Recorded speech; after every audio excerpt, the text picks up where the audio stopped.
Hey everybody, I'm Jonathan Grooms and welcome once again to my basement studio here in Cincinnati, Ohio. Have I got a treat for you guys tonight.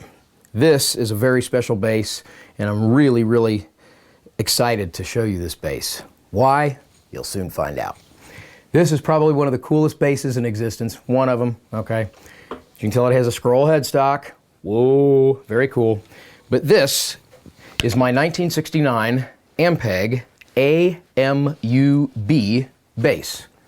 It is fretless. I've had it about 12 years now, maybe 13 years. And I bought it from none other than Tom T-Bone Wolk, the bass player for Hall & Oates. This was his bass. And this bass was, this actual bass, this very bass right here that I'm holding in my hands was featured in the Say It Isn't So video by Hall & Oates. So if you look at the Say It Isn't So video, you can see this bass in action. It was also used on Saturday Night Live when Robbie Robertson played and not guest hosted, but was a guest musician with the band, I believe in 1988. And when Tom found out that Robbie Robertson was going to be on Saturday Night Live, he had to play this bass because Rick Danko, the bass player of the band, played a bass exactly like this. Now, there have been a few modifications.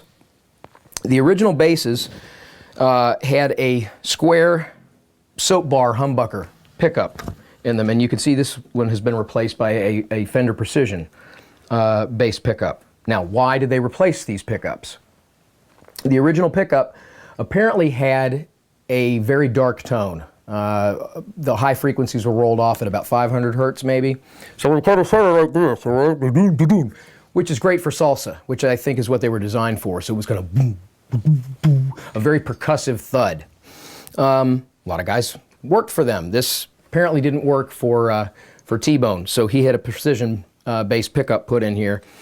And coincidentally, Rick Danko had also done the same thing. I think that's why Tom had done that, because he was a huge fan of Rick Danko. He idolized the guy, and I think that's why when he found this bass, he really wanted it. He was liquidating a lot of his collection, and I was very fortunate to get a hold of this bass. Now, a little interesting backstory. I know I'm kind of rambling about this, but this is a really cool bass and one of my favorites. When I was first starting to play bass, I was about 15 or 16, and in the afternoon, didn't have MTV at my house, didn't have cable, but on regular television they would run these afternoon video shows. And I used to see the Say It Isn't So video by Hall & Oates. Now, I was very familiar with Fender basses and Gibson basses and maybe some Alembics. And all of a sudden on the screen pops this bass with this just gorgeous scroll headstock. It's the most unusual bass I had ever seen. Even, you know, it's a hollow, you can stick your hands through it. It's got these handles built in, you know. But I saw this bass and I drooled over it. I was, like I said, about 16 and I never knew what it was.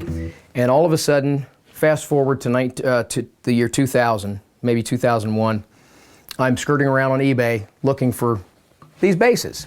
And I happened to see this, and it ended up that Tom T-Bone Wolk was selling that bass, that very bass. So the very bass that I drooled over, I ended up with some 15 years later, something like that. So that's kind of an interesting thing. So let's hear this thing. What does it sound like? It sounds really cool. Kind of like an upright.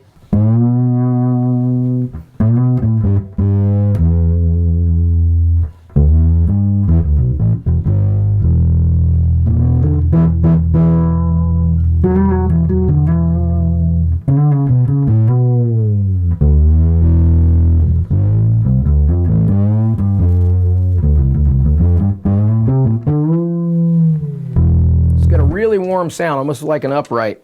That P pickup really kind of lends to that sound. Why don't we roll the tone control off about halfway and kind of see what we got.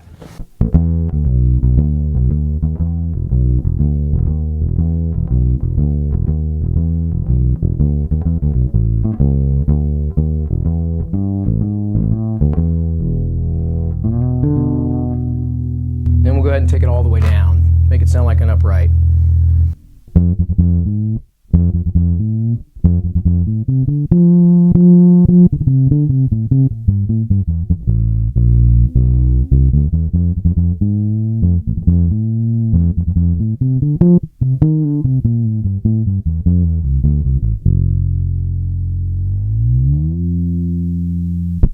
1969 Ampeg AMUB bass. We'll see y'all next time.